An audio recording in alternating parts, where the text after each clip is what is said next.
Forward with allegations against Jeffrey Epstein. Jennifer Arose says Epstein assaulted her and raped her when she was in high school. She is not part of the federal criminal case against Epstein, who pleaded not guilty this week to sex trafficking charges in New York. But she offers a chilling account of how she says she was recruited, groomed, and then raped by Epstein.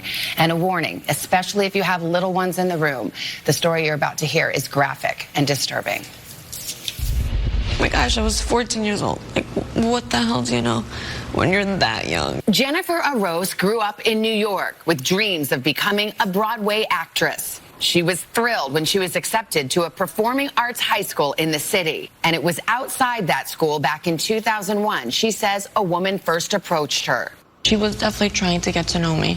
Trying to find out, where I was from, where I grew up, who I lived with. Arose says the woman kept showing up, talking to her, sometimes offering to buy her lunch or a soda. The first time she brought up the name Jeffrey Epstein, how did she describe him to you? He was just a great guy. He was just saying, he's helped me. I've struggled. She was similar to me. Did she say he could help you with your career? That was a big part of it. And when you think of her now, you used the phrase, you said the recruiter. You felt like she was looking for someone for him. 100%, yeah. Arose says the recruiter brought her to Epstein's townhouse, just blocks from the school. When you first met him, what did you think? What did he say? Very nice. Basically saying that, he's heard a lot about me. The recruiter was talking such nice things. Arose says she was served wine in Epstein's kitchen, and they talked. When she left, she says she was given $300 and was repeatedly invited back. The secretary would contact me and say, are you free? Can you come by? Epstein would like to see you. She became familiar with the eccentricities inside Epstein's home. There was a lot of artwork that had insinuated nudity with women, and I remember suggestive. Very suggestive. We had a bathtub that was kind of opened, and there was prosthetic breasts that he could play with while he was taking a bath, I guess. It was very odd. And the painting that was literally right neck, the massage table would be here, and this painting would be right here. And it was a very pretty naked woman, and he used to always say that I look like her. She says after a few weeks of visits, she was escorted alone to what she says Epstein called his favorite room in the house, the massage room, and things turned physical. In that moment, it didn't... At that moment, yes. Strange to you. But at the same time, I was scared, too, because I didn't know if he would get angry, or so I kind of just followed. I would have just my underwear on, because that's how he liked it, so. And I would just get massages back, and then he would potentially later on turn over and play with himself. And he would also when I would play with his nipples. He used to get turned on by that. And then he would finish himself off, and then that would be the end of it. And he would still give me the $300, and normally I would either get it from the secretary, would leave it in a drawer in the massage room.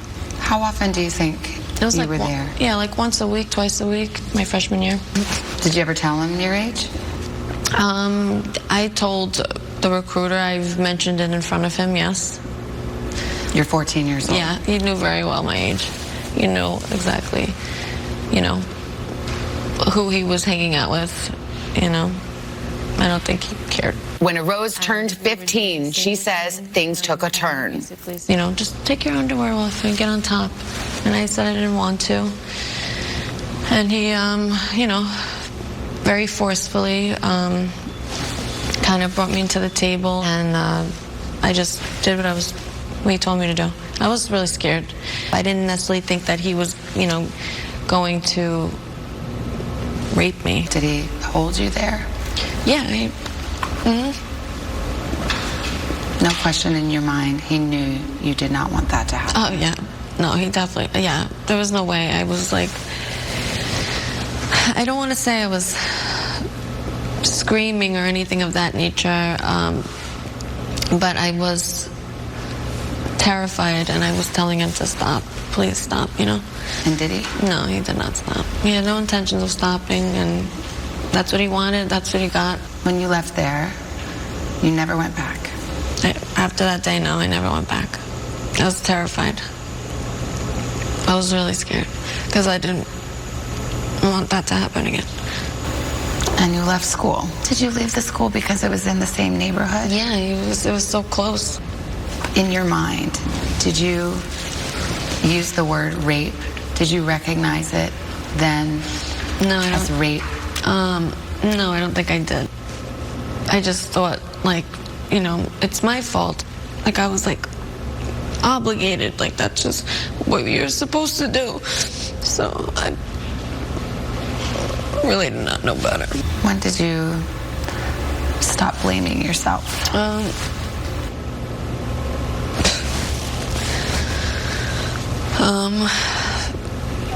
It was a long time, really. Rose says Epstein's staff continued to reach out to her for more than a year, but she did not respond. She says she didn't immediately tell anyone, including the police, something she says she now regrets. Did Jeffrey Epstein rape you? Yeah, no, he raped me. Forcefully raped me, but knew exactly what he was doing. And I don't think cared.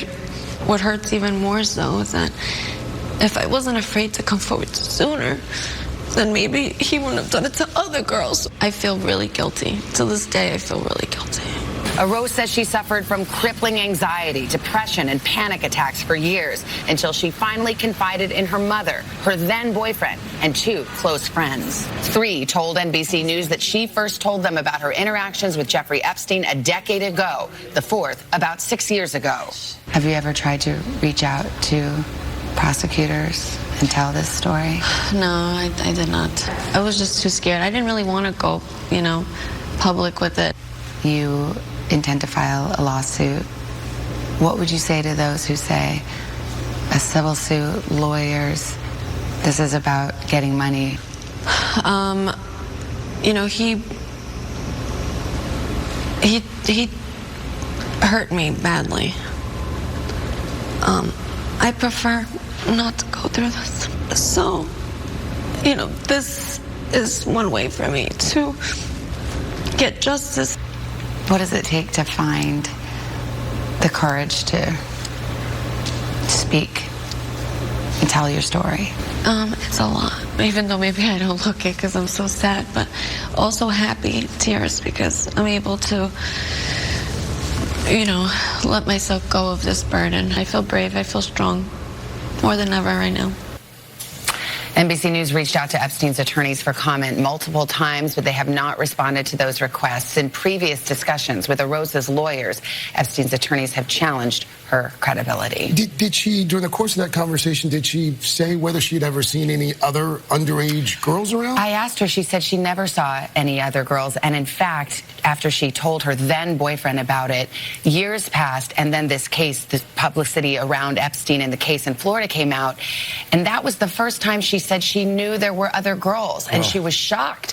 And as you just saw, she said she was devastated because she felt if she had had what she felt was the courage to speak up and say something, maybe she could have stopped this from happening to other girls.